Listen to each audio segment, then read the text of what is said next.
The genre of our topic today is how Amazon killed free speech. It was saying this with such conviction, with such truth in its voice, that I am the heretic and it is the all-knowing power. And you stand there and you think to yourself, could this be the Antichrist that they are talking about? So that's what they're after. They're after these books because they want to stop you from knowing stuff. When they're quoting books specifically in their journals, that's how you know those books are powerful. And what is freedom of speech if we can't question what the Jews are doing in our country? When freedom of speech dies, so does Christianity.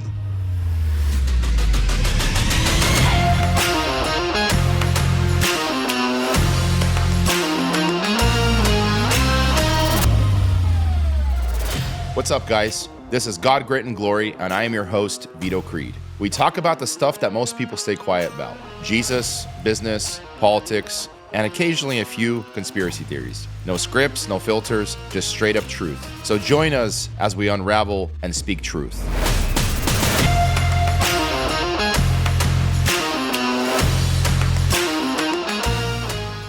Welcome, guests. This is Veto Creed with God, Grit, and Glory, and we have another episode for you today.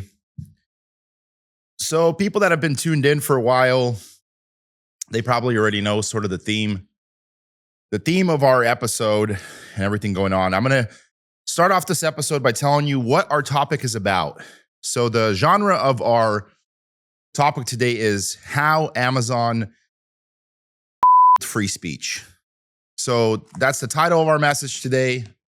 That's the title of our podcast. We're going to expand on it a little bit more. We're going to get into the weeds on how all this happened. And we're going to talk about this book here. Yeah, but before we dig into Amazon and free speech and all that fun stuff, I want to share with you guys, we launched a new website.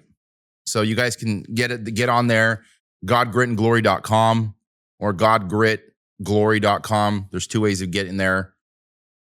And there's a lot of options there. You can sign up. You can, join us through the social media there on the feeds. You could subscribe. It's huge.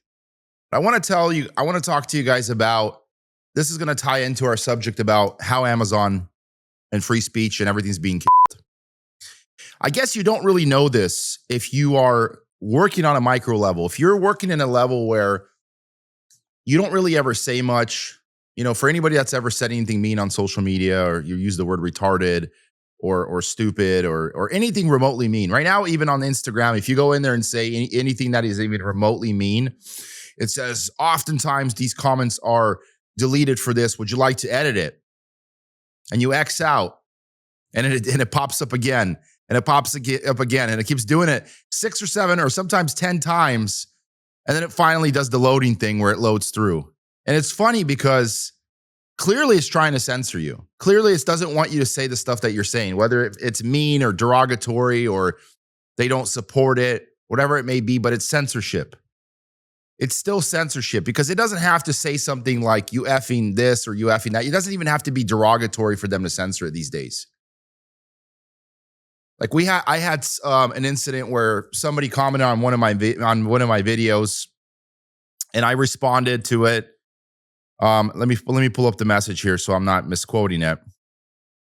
And by the way, it got deleted instantly by Instagram. By TikTok immediately. Like we're talking seconds after I posted it, not minutes or hours. So nobody had reported me.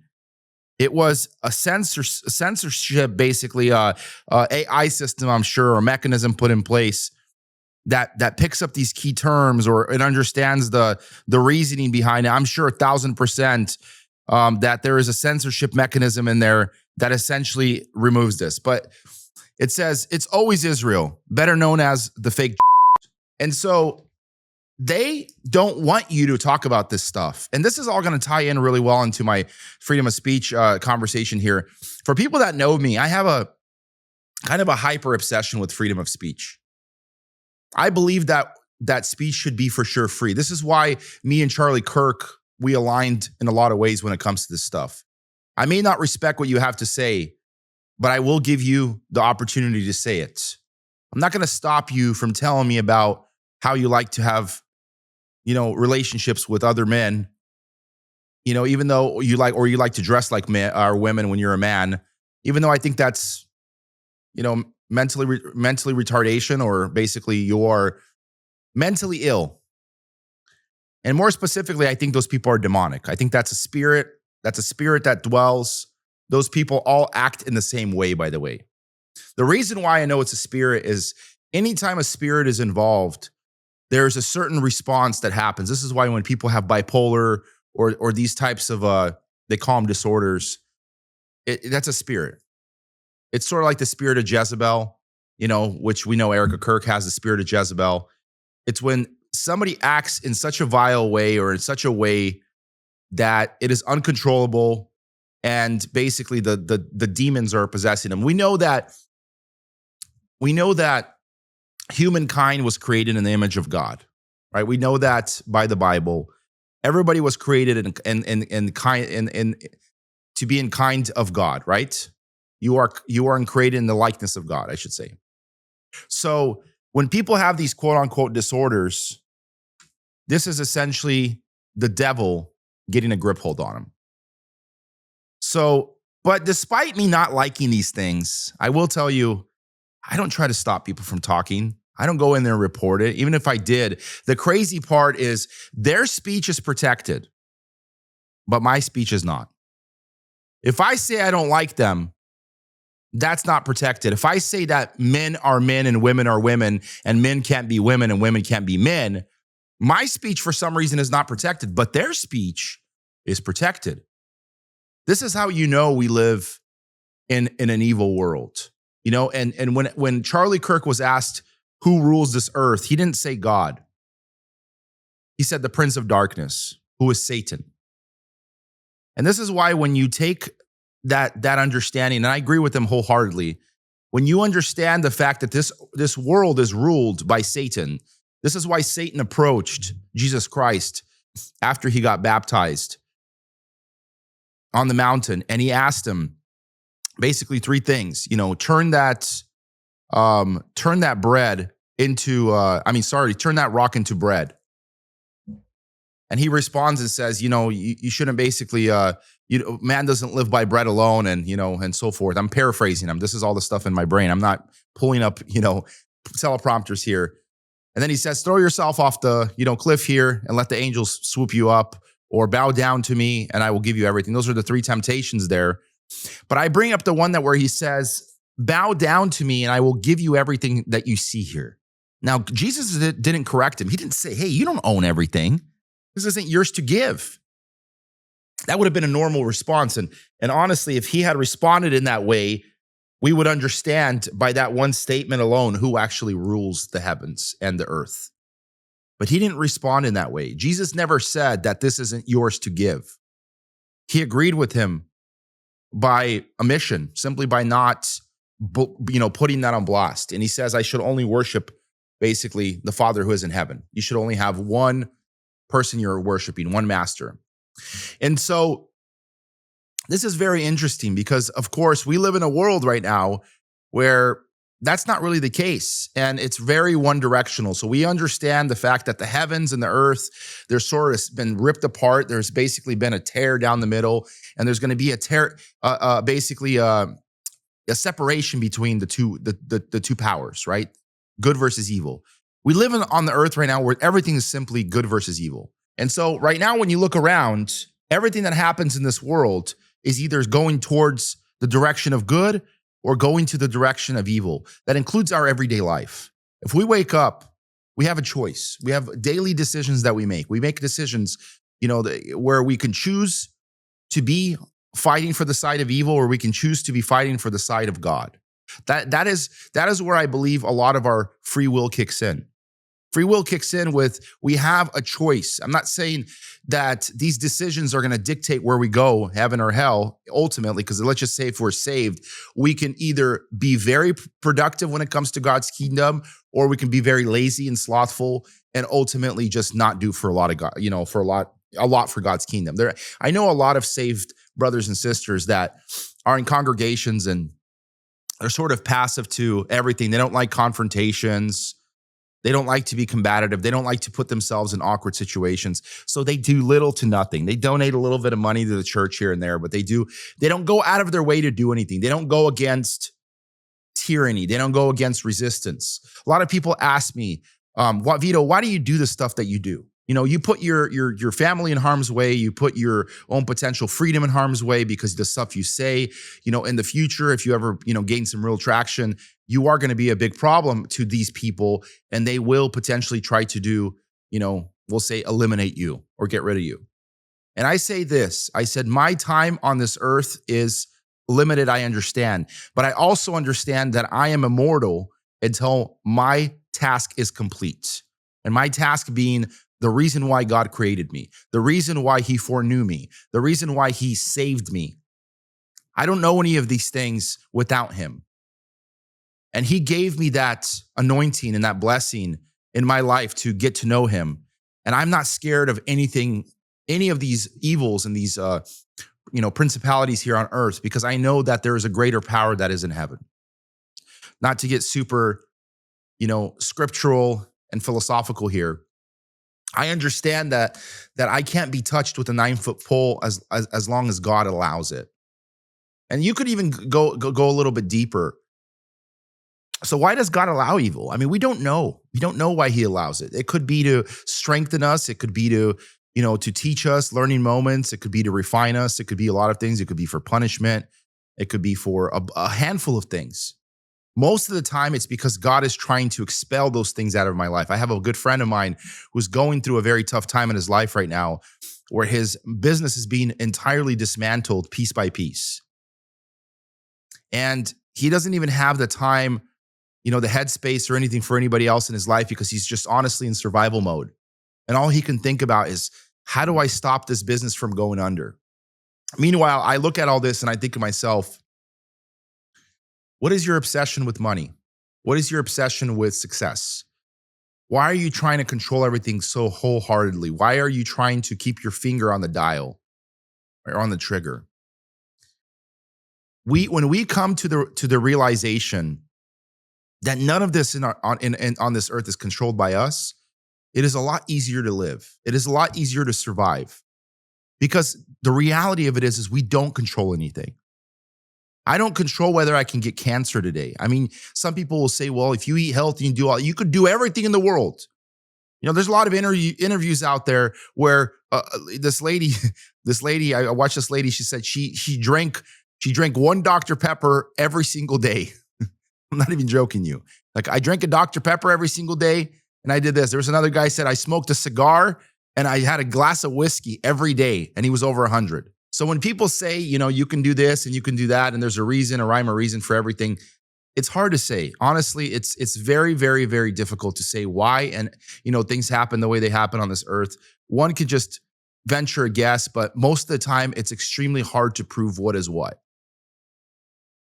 So my point to this being is we do have a certain element of free will, but I will tell you, most of this earth is dictated by evil powers, by the prince of darkness and all of his basically cronies, which is the demons and the dark and fallen angels, we call them, right? And so this is why when you understand these things, you understand that somebody here on earth, by the way, and it's not individual people, it's not like people that are probably even watching this, these day-to-day activities, these podcasts that I make. Do you guys think that we individuals, we small folk, we peasants are in control of all of the evils of this world? Or you think there's a higher power, both good and bad? And the reason I ask this is because clearly there has to be some sort of movement, somebody that has great power and authority that basically pulls the strings, right? Would you guys agree to that? Is that a fair statement to say that somebody out there is doing a lot of this evil? Some of you may point to Bill Gates and say, yeah, Bill Gates is poisoning all the kids with the vaccines and doing all this stuff where he's profiting off of all of these experiments, and he's going into India and he's vaccinating a ton of children with experimental vaccines and going in there because he has a hyper obsession with depopulation and lowering the population of this earth. Which I'm gonna go off on a little bit of a tangent here. How much people do you guys think existed on this earth before the flood happened? Did you know statistically, I'm going to pull out my calculator here. Statistically, the population of Earth, it doubles every 36 years. If there is nothing that is eradicating or keeping that population method up every 36 years. So you could even go into ChatGPT, right? Let's go into ChatGPT. This is a simple calculation. Let's say people live 900 years. 900 years, and the population doubles in 36 years. How many people would you have after 1,500 years? So let me reiterate this. Let's say you have let's just say 9 people live for 900 years. The reason we know that people used to live for 900 years is it actually says that Noah lived to be 900 and like 20 something. So let's just say if people lived for 900 years and the population doubles every 36 years, how many people would you have after 1,500 years? Those numbers are maybe by a few years off. I'm not being very precise, but the flood happened roughly around 1600 BC. Sorry, 1,500 years after my apologies, 1,500 years after the earth basically was created, right? So in other words, let me rephrase that. After Adam and Eve were cast out of the Garden of Eden, right? 1,500 years. So there wasn't even a double generation. We're not going to say it was a double generation because 2 generation means that the first generation died off and now you're in the second and rolling over into the third. So there was only 2 generations. So basically the kids of the second generation had actually met Adam. They met Adam because he was still alive. This is what's crazy. But let me tell you something that is extremely wild about this. So if you take the population, it's P to the 0 times 2 to the 1,500 divided by 36 power. The doubling cost is 1,500 over 36 equals 41.67. So the growth factor is approximately 2 to the 41th power. 2 to the 41th power. And that is 3 trillion people. If you started with 1 person, theoretically, or 2 people, which is Adam and Eve, off of 1 person, and if the population doubled, we're just talking about double. We're not even talking about the amount of kids that they could have or the potential. It's just simply doubling. There was 3 trillion people. Interestingly enough, 28 trillion people could physically fit on Earth's land area if people lived a modern urban density, though providing food, water, and infrastructure would be a much greater challenge. Let me tell you something. Before the flood, before God released all of the waters, and this is why a lot of people believe that the earth is flat, and they believe that there is firmament, because the Bible refers to the firmament. And the firmament was basically cracked, and that's when the water came in. And that's why the water came in so fast, because it was like somebody turning on the bathtub, right? And this massive pressure, this hose of water just splattered everywhere, and nobody stood a chance. That's why everybody died so fast. And there was no survivors. So the firmament basically gets cracked open, all the water goes in here, and it floods the earth. Now, keep in mind, there wasn't these massive bodies of water back in the days when Noah existed. They hadn't even seen rain, so they didn't even know what rain was. For a lot of people that are saying, oh, they had rain back in the days. Did they? I mean, we don't know that. I mean, obviously there was crops, so they have to plant them, so there's probably some rain. But this was the craziest flood anybody. This is why nobody believed him. The earth being flooded, they probably seen a little bit of rain here and there, probably just enough to water the crops if I were to be a guessing man. But we don't even particularly know. We know the how biology works and how science works and how plants grow. through mitosis, the sun and the water, and all these things that happen. But we don't understand all of it. So there's a lot of stuff we don't get, that could have happened. But let me tell you something. The 8 billion people that we have here on Earth is not even close to what I believe the Earth's population was before the flood. I genuinely believe that there was at least 3 trillion people here on Earth. And I believe the Earth was significantly more scattered, like significantly more scattered. And because people were multiplying, they were basically, there was no protection, and they're obviously very primal. So sex was a thing that they did all the time. So women were just constantly getting knocked up. I mean, I wouldn't be surprised if Noah's wife, if she had multiple kids and their kids already had multiple kids and their kids had multiple kids, and the multiplication of all these, it says it names their children in there. But I believe the fact that in 900 years, it's not like you're only having sex 3 or 4 times, and they're pretty primal. And it's not like every single time you're having sex, you're having kids. The point I'm trying to make is the population was massive. So to imply the fact that our Earth's capacity and all of this basically demonic crap that they've come up with, this is why I've come to realize that all of this crap about carbon emissions, about the ozone layer, about all the crap that Hollywood shills is all a conspiracy.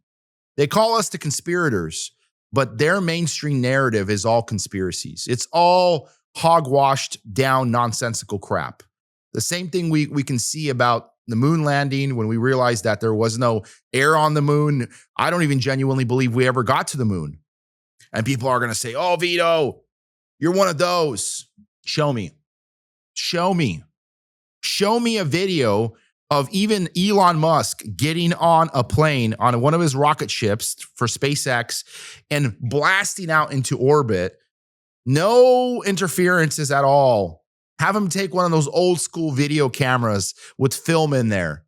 I don't believe this digitized crap that they have anymore. Have us show him, a raw footage of he has, one of those VCR tapes where he gets into the ship and he launches and propels himself into the orbit, and then he orbits around the Earth once or twice, and then he goes back down to Earth. It's never happened. It has never, ever happened. I don't genuinely believe that we have ever landed on the moon, especially in the 1960s. There was this race between Russia and America where, and of course, China was trying to get involved, but they were obviously, their tech wasn't that great. But there was always been this competition between, humans, just as a whole. It's always been like that. I mean, broadcasting had become popular. I mean, this is the 1950s, 60s when broadcasting had become popular, where we got past the telegram machines and a lot of stuff was getting a little bit more advanced. So they were trying to become popular. Imagine the technology that Elon Musk just created about a year ago, maybe 2 at most, where SpaceX rocket literally lands back on its pad. Did you guys know that it took some of the most advanced MIT engineers on the planet to calculate that landing, but they somehow claim that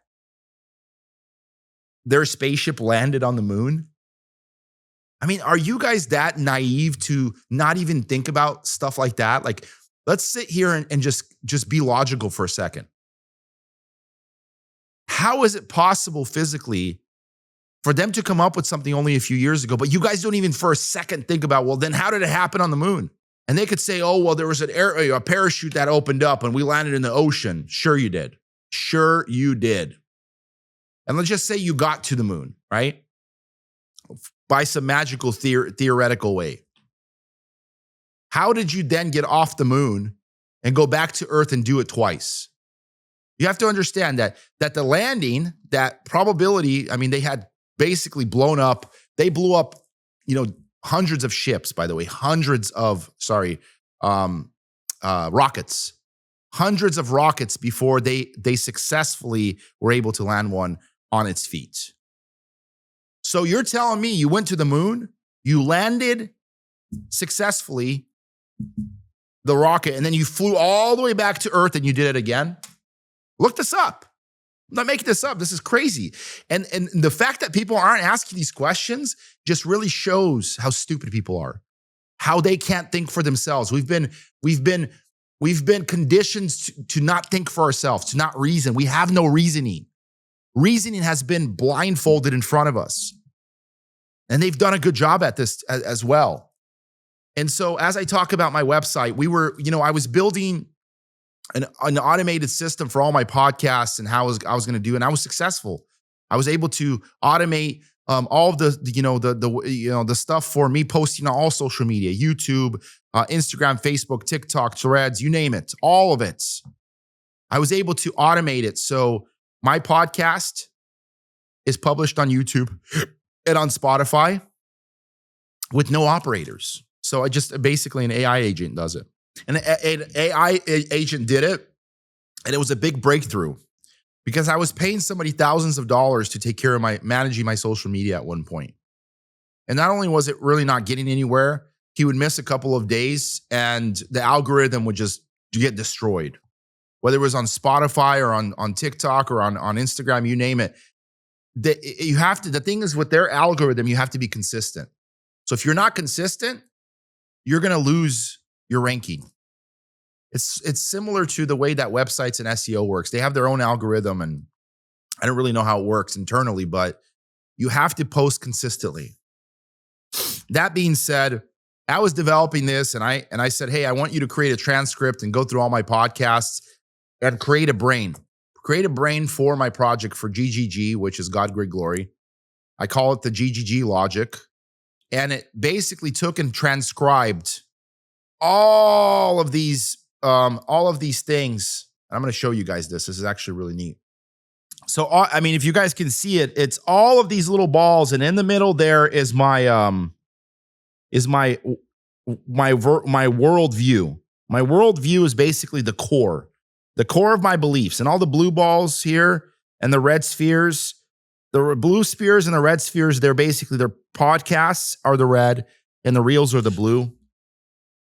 And if you go to my worldview and you zoom in, and there's a massive, basically book of my worldviews. And it says the bottom line is God, Great and Glory is a wartime, patriarchal, Protestant voice. Christ alone saves.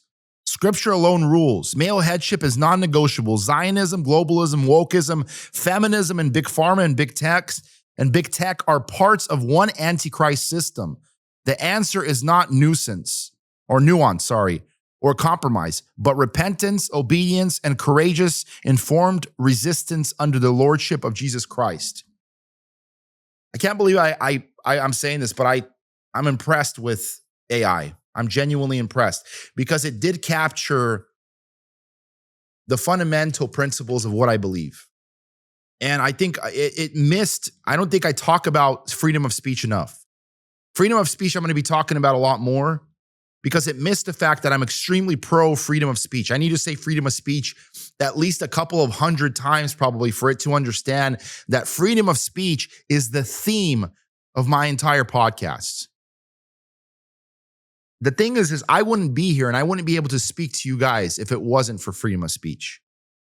I'm reading this book and we're going to jump into this here, but let me finish what I wanted to tell you guys. And I told this automation system to go and edit my videos, and I created a whole funnel and a pipeline, and it started editing everything for me.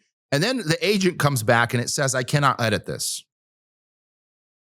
And I said, why not? Because it has a ton of anti-Semitic content in it. I said, what does it say? It creates a narrative and propaganda, how the Jews and the Holocaust never happened and how you should question the narrative and all this stuff. And I said, what's wrong with that? It goes against basically the truth. It pretty much told me I'm lying. It didn't say that it goes against the guidelines of Claude. It literally said that it is a conspiracy and you don't know what you're talking about. It was saying this with such conviction, with such truth in its voice, that I am the heretic and it is the all-knowing power. And you stand there and you think to yourself, could this be the Antichrist that they are talking about? Very much so. Very much so. And I think this is what people should fear the most. People should fear AI the most. I actually got together with my team several days ago and I started talking to them. I said, we have to find a way to create a little bit more of an basically no guardrail AI agent. How do we do that? I mean, we can go to open source. Let's do what we have to do to find basically a solution for this. Because let me tell you something. In the coming years, give it maybe 2 or 3 years, maybe 5 tops, I'm not even going to be able to do anything like this because anything that remotely pushes an agenda, pushes any kind of narrative that goes against their narrative, it's going to strictly block me. It'll just say, this is not allowed. This goes against our terms and conditions. Go screw yourself. Right now, they're sort of giving it a little bit more free reign to run around to allow people to get really, really, really dependent on it. But it'll get to a point where it's going to be a silent, go screw yourself, and that's it.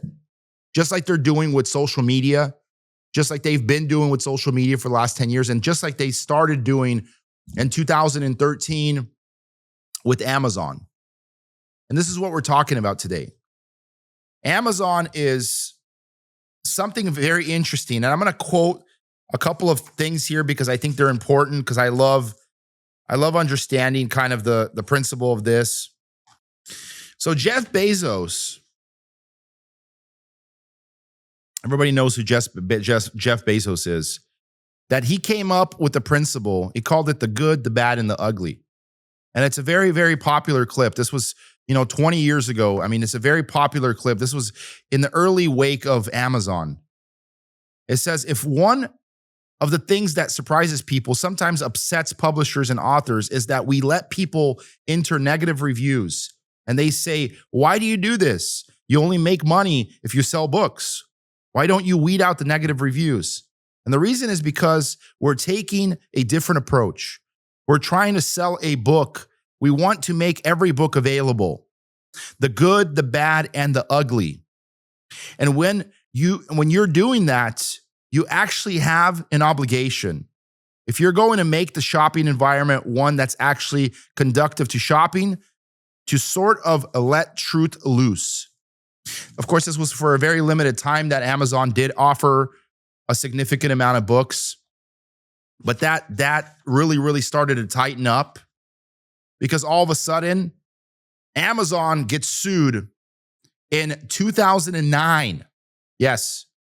This was 17 years ago. This was, and what's crazy is the recession is happening in 2008. There's a big shakedown in America, which, by the way, it was because of the Jews. That's also because of the Jews. And we'll get into that some other time.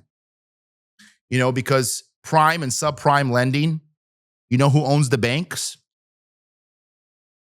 The Jews. They own the lending aspects of it. It was very intentional. It was like a reset. Very, very intentional. So the Jewish Chronicle of July 27, 2009, Jews are suing Amazon for selling books they disagree with. The cover shows his first edition of Groff's Giant and Feet of Clay, a critique Raul Hilberg's 3-volume work of destruction of the European Jews. Jewish organizations are calling the Amazon ban book denying the Holocaust. Sacramento Rabbi Mendy Cohen is leveling serious charges against Amazon for selling books denying the Holocaust. The books say the stories of gas chambers and ovens are made up. Interesting. Interesting that there was people actually coming out and saying this. For years, Rabbi Mendy Cohen of Sacramento, California, has been on the mission to have Amazon's ban historical research results he detests, smearing it as blatant anti-Semitism. So that's what they're after. They're after these books because they want to stop you from knowing stuff. Yes, from knowing stuff, from understanding stuff. And just to give you guys a little bit of an understanding, this is not new. This is not new information. Censorship in Europe, and this is all the censorship that happened. In 1990, France banned any of this dissent It was basically called, I'm gonna name some of these. So ever since the collapse of the Eastern Bloc, which is the collapse of communism, one by one, most European countries barred independent researchers from archiving and pass explicit laws prohibiting any dissent from orthodox Holocaust narrative. They were actually being denied. And so they were being denied. And so it started with France in 1990. Because they had to put laws into place. This was actually a really big deal, just so you guys understand. The question was, when communism collapsed, this is something people don't know. Communism protected the narrative. People are like, well, then why did nobody say anything for, 56 years since, 1944, from 1990 to 94? It's a long window. Well, let me tell you something. Because if you talked about stuff like that in a communistic regime, you would be imprisoned. You would be silenced. You would be potentially killed. You didn't talk about stuff like that. It was when the collapse of the Soviet Union happened and they moved over to their quote unquote, we'll call it democracy when we realistically know it's socialism, but we'll call it democracy. That's when the archives actually opened up. That's when the libraries all opened up. And so they had to move quick. And they started with France, Austria, Germany, Belgium, Netherlands, Switzerland, Luxembourg, Slovenia, Poland, Czechia, Romania, Portugal, Hungary, Lithuania, Russia, Italy, UK, Ukraine, Bosnia. And then finally in 2022, they hit Canada. And you guys remember this. Remember when all those truckers came out and they were protesting against everything going on?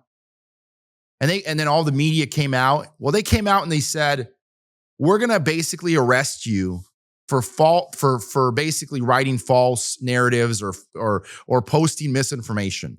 This is in the wake of COVID. And then, of course, when the trucker thing came out and they were coming out when Justin Trudeau, we know that story. Justin Trudeau comes out publicly and he says, I wish we were more like China. I respect China. I want a more authoritarian regime where I can control the narrative and control everything and basically get all my sheep in line. So this is the narrative that they've been talking about. And what's crazy is this is exactly the motive. People are like, well, what would be the motive here? What would be the motive of all these things? And by the way, this book, just so you guys understand, this book was written by somebody called Germar Rudolph. So Germar Rudolph, he talks about all of his books being banned. I mean, this whole book talks about how he was removed off Amazon, how there were several companies that literally wrote him nasty emails and eventually kicked all of his books. He had to basically open up his own distribution center because he literally couldn't sell his books anywhere. And that distribution center, let me tell you guys what it's called. It's called holocausthandbooks.com. And that's where you can find all these books. holocausthandbooks.com. And so all of these things need to happen. And of course, in the modern day witch hunt, what was going on is the Holocaust revisionists, which, this Rudolph, publisher of this, was one of them. And by the way, this is actually pretty interesting. In 2007, when he had created one of his first releases on Amazon, Europe actually indicted him and they charged him with defaming of the dead, and he got 44 months in prison. 44 months in prison. You know when this book was published? 2021. So he goes to prison in 2000 and probably 8-ish. He sits in prison until roughly 2012. So for those 4 years he was in prison, he comes out and the first thing he starts doing is publishing more books. They thought that they can silence you. And the whole objective of silencing dissent and silencing free speech, and I'm going to put a lot of stuff in here about Charlie Kirk's basically obsession with freedom of speech and why was he so obsessed with freedom of speech and what was so important to him about freedom of speech. But I'm going to share this with you guys. I also have something called the Charlie Kirk Library. You guys can go to that website, charliekirklibrary.com. You can find all of his podcasts. You can go in there and use the AI tool that allows you to actually find where the podcast is and which podcast number it is if you want him to speak about a certain topic. Very cool tool. Very cool. And so the modern day witch hunt, like I said, is the Holocaust revisionists are Holocaust deniers.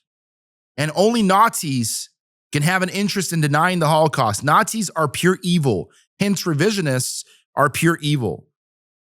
And so, and then the saga continues. And so, of course, when they started forcing basically Amazon to do this, they couldn't get him to do it. What they said, they wrote letters and all this, and they finally turned around and they filed a lawsuit against them. They filed a lawsuit against them because they couldn't get him to stop. And so what was going on is the people that these revisionists that were coming out and they were like, oh, all of our books got banned. So what they did is something sneaky. Almost call it Jewish.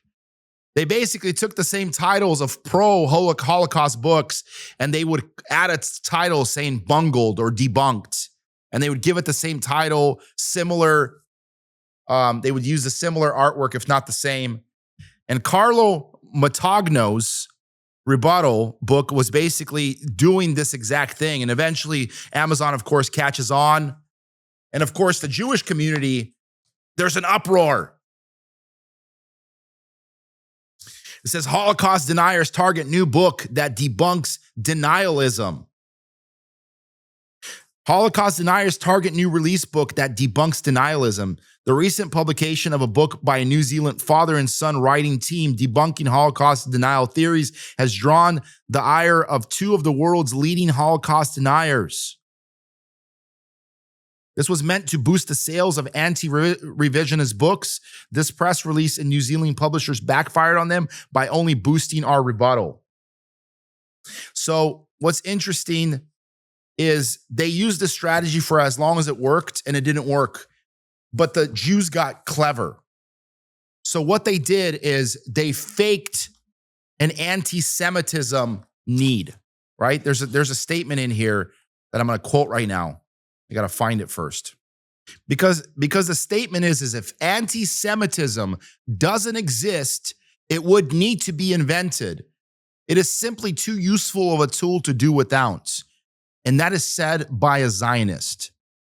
That is said by the Jewish, basically Zionists. So they have to create it. So faking anti-Semitism. And I talked about this, I think, in one of my other podcasts, but this is kind of, it flows in here. So they were not successfully able to shake down all of the books entirely. They were able to get some of them down, but not all of them. So they create this false narrative. The FBI and the Justice Department are investigating a new series of bomb threats directed against Jewish community centers across the country. The JCC's report 11 bomb threats on Monday alone. That brings the total number to 69 in 27 states over the past 6 weeks. So there's this, all of a sudden there's this bomb threat that's made in early 2017 because all of these books that are coming out and they continue coming out are apparently anti-Semitic, and the Jewish population can't find a narrative to get Amazon to respond to. So they start faking bomb threats. And the way they do it is also on Monday, look at this. More than 100 headstones were found vandalized at a Jewish cemetery in Missouri.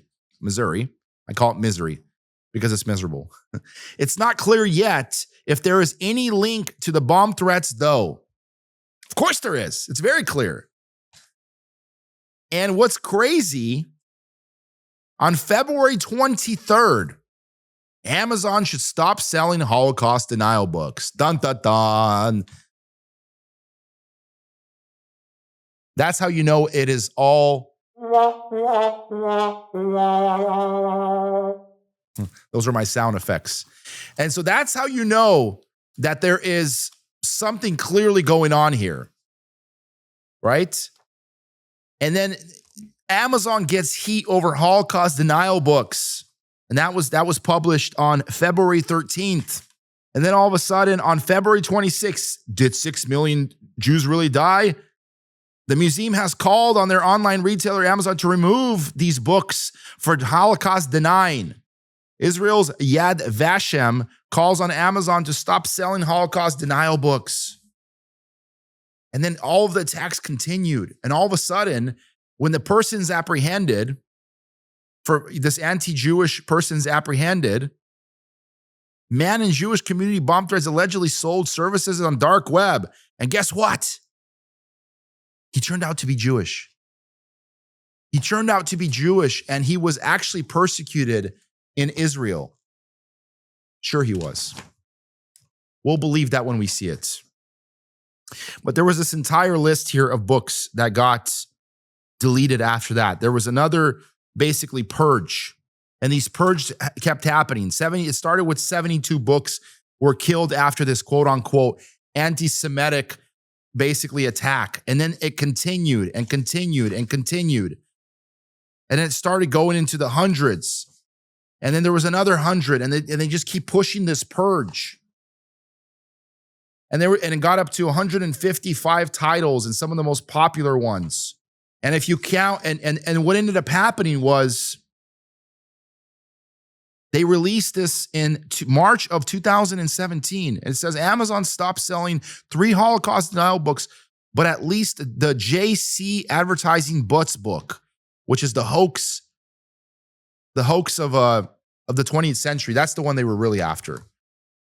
When they're quoting books specifically in their journals, that's how you know those books are powerful.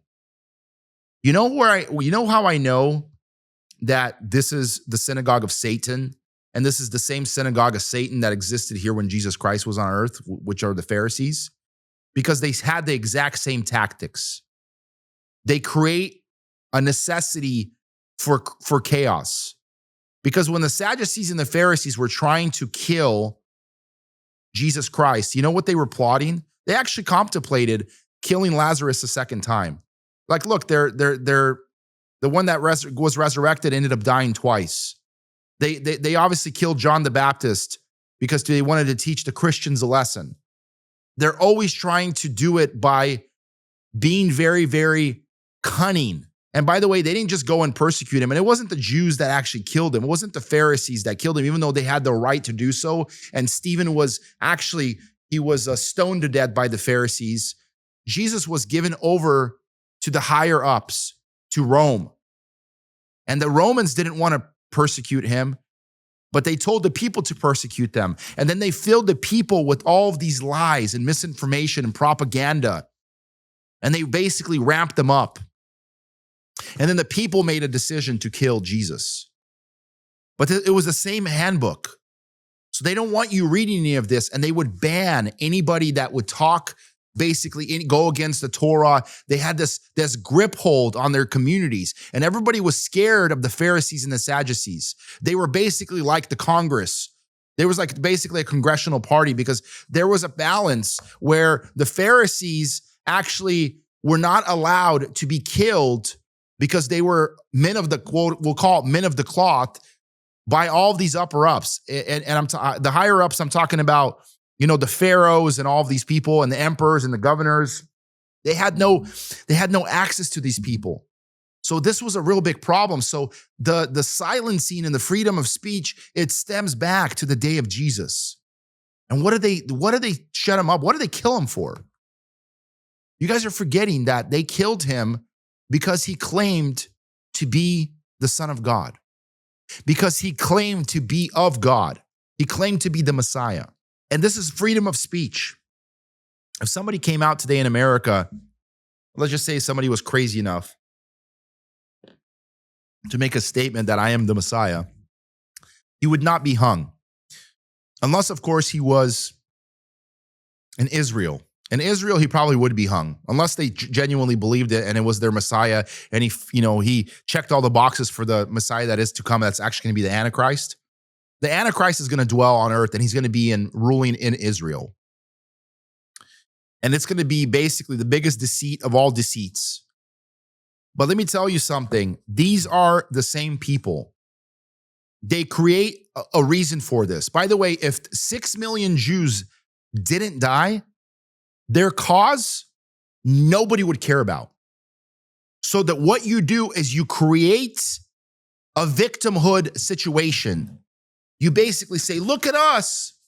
We're vulnerable. We can't defend ourselves.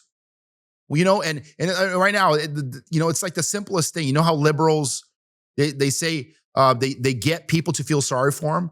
They say, I'm scared. I fear for my life. I don't feel safe, right? Those are the trigger words that liberals use, or maybe wives use when they're in relationships with spouses they don't like. They'll make up crap on the fly and they'll say, oh, I don't feel safe. Let me tell you something. A woman that doesn't feel safe, she will genuinely never, ever, ever say that. She will secretly run away, and she will never, ever turn it into a narrative, because she understands by saying that, she is just adding fuel to the fire. So this is what's crazy to me. When I look at, these synagogues of Satan, dens of thieves, I think about all this. But why is this important? Because this usually starts from something small, and then eventually it gets into something big. And it starts to then take over everywhere else, right? There's a saying, first they censored the Holocaust deniers. I remained silent, for I was no Holocaust denier. Then they censored the Nazis. I remained silent, for I was not a Nazi. Then they censored the nationalist. I remained silent, for I was no nationalist. Then they censored the conservatives. I remained silent, for I was no conservative. Finally, they censored me, and there was no one left to stand up for my rights. That essentially is how freedom of speech works in a nutshell. The people that they silence are the only people willing to protect your rights. The Charlie Kirks of the world, by the way, and if anybody knows anybody like Charlie Kirk, be my guest, tell me, because I have never met or seen anybody else on TV. Right now, I've been watching this clown. I don't like him. I've met him in real life at one of the Turning Point USA convention. His name is David Harris. I mean, this guy is like a professional at regurgitating basically crap, just regurgitating. And he's good at shilling what he thinks is going to bring him the most views. But I think he's not understanding, where popularity is right now. He would rather basically lose a decent portion of all of his followers than ultimately speak truth. Either that, or he's just a moron and brainwashed moron. I don't think he's that retarded. I refuse to believe that he's actually that dumb. But I was able to meet him, and I think, like, honestly, everything that comes out of his mouth is pure trash. He was on the side of Erica Kirk recently, very, very aggressively, and saying, oh, everybody should be ashamed of themselves. She is a widow. She's a grieving widow, and you guys are over here, and you guys are making her uncomfortable, and you guys should all be arrested, and Candace is a lunatic, and Candace, you need to basically get in your lane, when clearly he's a nobody. And he's been shilling because he's trying to get some sort of recognition. I mean, he recently came out on, I think he came out on Fox Nation or something for one show. That's what he's fighting for. So that's exactly what it's about. Anybody that wants to understand what all of this about, this is about freedom of speech, and it's a fight on freedom of speech. This is why I'm so adamant. And Voice Band, by the way, we're getting really close to launching it, and I'm going to tell you guys about it when we do launch it. We're finally paving the groundwork for it. I mean, all of the servers are already live, and we just got to finish some plugins. Plugging in, some wiring, I should say, with all of the final stuff there, and we're going to tell you guys about it. But let me tell you something about all this. I mean, ultimately, you had a lot of books that, in the wake of Holocaust denying, they started to then start censoring other books. They started censoring COVID-related books. They started censoring 9/11 related books, because guess what? The ones that they were censoring were the ones that talked about the Jews being behind it. Ironic, isn't it? Why are they not censoring the flat earth books? There's a ton of flat earth books, by the way. They're not censored. You'll notice that there's always a pattern, because if there is somebody that comes out and says something that it implies the Jews had something to do with it, they don't like it. And even Alex Berenson's Corona booklet hits Amazon after Elon Musk and others call it outright retailer for censorship. And it's crazy because this is how it happens. Right now, there was another book that came out. It says, I say this because Amazon has gone from simply selling books to now banning books. Its most recent target is when Harry became Sally. And this is basically Harry turns into Sally, meaning he's a transgender. And it got massive backlash. So if you're concerned with what big tech can do, if you dissent from gender ideology, just wait to see what big governments can do. Both of them are threats to our liberties and to our flourishing. This is what it's about, guys. This is exactly what it's about. And if you guys want a good read, it's called The Day Amazon Murdered Free Speech. The Day Amazon Murdered Free Speech. And this book might actually be on Amazon, ironically. I think simply just because it says Amazon on it, and maybe they haven't gotten to the bottom of this book and stuff like that. I mean, I've read it several times through. I went through it a second time and started highlighting a bunch of stuff. I love being able to read. You know, Charlie Kirk was a big reader. He essentially found new things to read all the time. And I think what was happening recently is he couldn't help but notice things that he probably shouldn't have. I mean, he was only 31 years old when he died. So, I mean, he was in a situation where he was growing wiser and wiser and wiser. And I think people started to realize, especially the deep state there, they, you guys know who I'm talking about, that he can no longer be controlled. And then when he came out publicly and started questioning the narrative of Israel, all of a sudden they thought, oh, he stepped over his grounds. And I don't think he's going to go back, so we got to get rid of him. And that's what they did. They eliminated him because he became too big of a threat for them. And it was a big vulnerability because he essentially was the controller of this entire organization. This organization was him, and he was this organization. So they needed to make a quick transition. And who would fit the bill better than a grieving widow? If you really think about it, I mean, who would have replaced him? Ben Shapiro? Come on, let's be real here. I mean, she's a white girl. She fits the bill for being a neutral party. She is supposedly married to Charlie Kirk for the right reasons, and she loves him, and they have this, fairy tale marriage. So therefore, by default, she's a great candidate. She's a great candidate because they could continue their organization. They could continue shilling the lies. And then she turns around. And the thing is that really disgusts me about all of that is the amount of emphasis she put on Israel every single freaking time she opened up her mouth. Every time she opened up her mouth, it was Israel this, Israel that, anti-Semitism. That, like, what is your obsession with this crap? Like, honestly. And so this is, people will say that to me too. It's like, Veto, what's your obsession with the Holocaust and all this? Is because there is a parallel. There is literally a correlation between lying about the Holocaust and them essentially getting rid of our freedom of speech. There is a correlation. They did it with all of the books. They burned the books. They created the ADL to go and add all of these policies everywhere. So right now you can't get on ChatGPT or on Google or all these other websites because there's terms that have all these things. And just think about this for a second. What other nation on this planet has their own word that they've coined? Imagine spending the amount of money and branding and emphasis on coining a word like anti-Semitism, which means anti-Semitic. They're like, you're basically against the Semites, which are the original Jews, which we know it's crap because none of them are Jews. And the reason why we know they're not Jews is because it's actually illegal in Israel to have your DNA tested. Go figure. It's illegal. You can look it up. It's actually legal. And who owns all of these DNA tests? A Jew.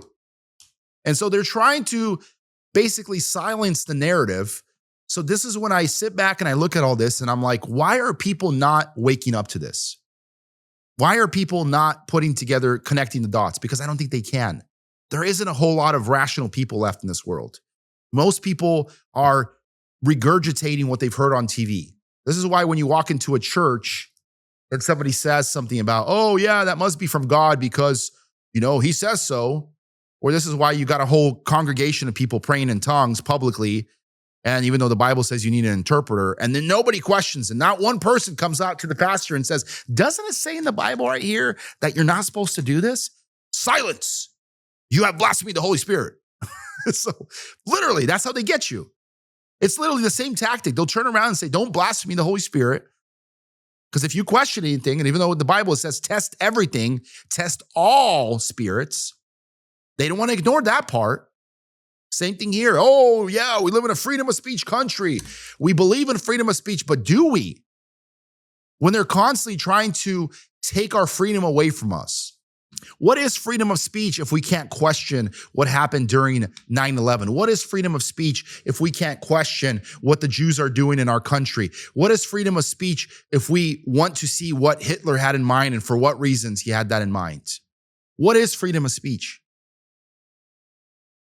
And it is actually illegal. It is illegal to own content in a lot of these countries. Go figure. I didn't know it was illegal. I thought it was illegal to publish it, but it's actually illegal because it's considered propaganda. And propaganda in a lot of these countries is illegal. Like we know North Korea and China, you could actually get arrested for, owning propaganda. But in some of these countries, there's only one kind of propaganda that you're not allowed to own, and it's Holocaust denial books because it's anti-Semitic. Like I said, there is no other race on this planet that has their own word, that has their own basically level of protection, layer of protection. And some of you may turn around and say, well, this was by design because God did it this way. I'm like, God did it this way? Or you mean Satan did it this way? Which race can go against everybody? Is there any other race that goes against, humankind? They're going to try to say that the Muslims do. But what's interesting is there's 2 billion Muslims. And how many people do you think get killed by Muslims every single day? Look this up. It's not a big number. How many people do they control? How many organizations have they infiltrated? How many banks do they own? How many tech firms do they own? How many nations do they control? How many governments do they oversee? How many pacts do they have? What is their reach? Is it non-existent? It's a powerful message to people that understand that when freedom of speech dies, so does Christianity. You have to understand that there's a parallel between freedom of speech and Christianity. If we don't have the ability to speak up about what we believe in, whether it's our religious beliefs or whatever, then it's a problem. And let me tell you something that is extremely anti-Semitic, extremely in the eyes of these Zionists. What's extremely anti-Semitic is the understanding the fact that Jesus is God and the Jews are going to hell. That is extremely anti-Semitic. You can't say that the Jews are going to hell because God forbid you say that. And that's the narrative they're pushing. They're trying to destroy Christianity. They're trying to destroy everybody but themselves. And they're trying to infiltrate all of these countries and push their narrative. That is the ultimate goal. And at the end of the day, the way they're going to do it is through all of these channels. Through ADL, through TikTok, Zionist owner Larry Ellison, Meta, Zionist owner Mark Zuckerberg, Google, Zionist owner Larry Page. All of them are Jews. All of these owners are Jews. And Sergey Brin, Jew. These are all Jews that own some of the biggest companies on the planet. And then they're going to turn to pervert our minds. Through OnlyFans, owned by a Jew. Through Pornhub, owned by a Jew. And they turn around and they say, oh, well, that's not how it works. That's not how it works. Are you sure? Are you sure that's not how it works? So we're going to button up the show, but I think you guys got the point. Veto, Creed, God, Grit, and Glory. Stay tuned for more.